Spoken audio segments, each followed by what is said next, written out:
Welcome to the Wakefield Doctrine, the theory of Clarke, Scott, and Rogers. This is Thursday, and I'm your host, Clarke, for the Wakefield Doctrine quick three-part, as promised, video blog on Thursday. Will be a little bit later this morning, which of course, from your perspective, already is now here.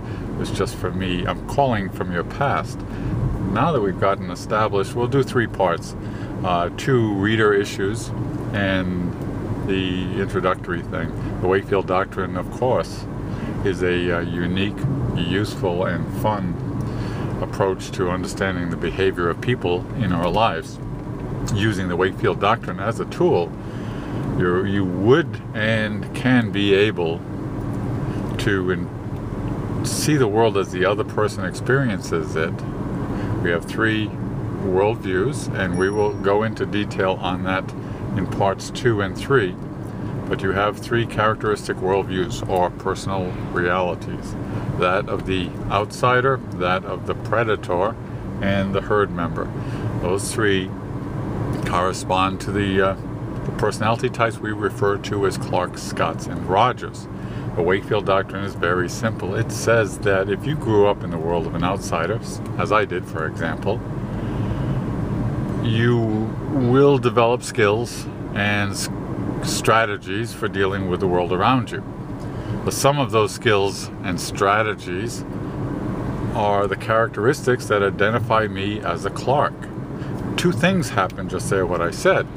You've got a list of characteristics, but you also have an indication that the world is different. That's where we part ways with the mainstream, regular, normal, conventional, and accepted personality theories.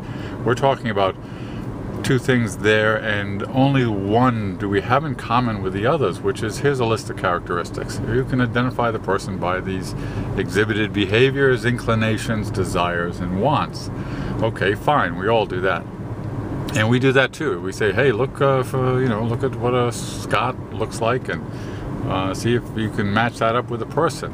Where we part ways is that while we're concerned initially with identifying that group of behaviors and characteristics, it's all based on the idea that the world that I developed that in, what we're calling the worldview of a Clarke, of the outsider, is a real place.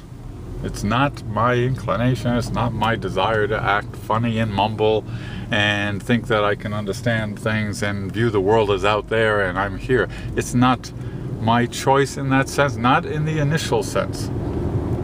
It is the nature of the world that I woke up to today, the world I've woke up to for my life, and as I developed, as does a Scott. Look at a Scott. We'll be dealing with Scotts on this third of our three segments today. They woke up to a world. Now they exhibit the characteristics that you can look up, but they woke up to a world where there are threats, and there is food, and there is fight and flight. It's all of those things. It's a real world for each of us in our realities. Big distinction, tough one to keep in mind, that it isn't, you try to help the Clarke, say, hey, look, you can be better at what you're doing. I know you want to get a better job.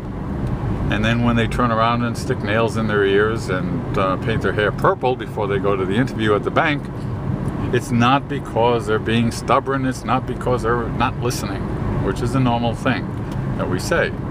It's because their world, that's the normal behavior, and all of your advice, or not all of it, a lot of your advice refers to things that do not exist in their reality. So that's the lesson in part 1 of today's Thursday.